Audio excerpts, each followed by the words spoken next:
Peyğəmbər salavatullah qadınlar haqqında bir söz dedi. Buyurdu ki, mən meyraca gedəndə gördüm Rasulullah. Buyurdu ki, neçə dənə qadınların əzabını gördüm.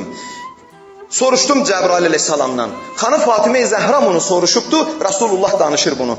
Ki, mənim gözümün işığı, ürəyimin parçası, mən bir neçə dənə qadınlar gördüm. Bəzi qadınları gördüm, saçlarından asılıblar.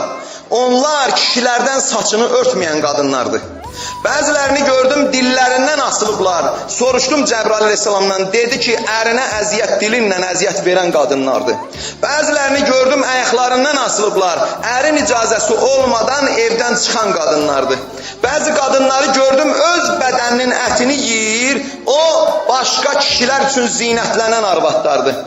Bəzilərini gördüm ki, əlləri ayaqlarına bağlanıb, bir cür heyvanlar var, bədənini didirlər, cənabət və heyz qüsulündən qüsul verməyən arvadlardır. Təmizlənməyən arvadlardır. Namazlara əhəmiyyət verməyən, yüngül sayan arvadlardır.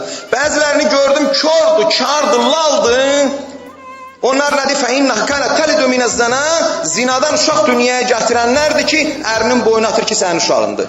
وَأَمَّا الَّتِي تَقْرِزُ لَحْمُهَا بِالْمَقَارِيزِ Bəzi qadınlar gördüm ki, qayçı ilə bədəni kəsilir, qayçı ilə, miqrazla kəsilir.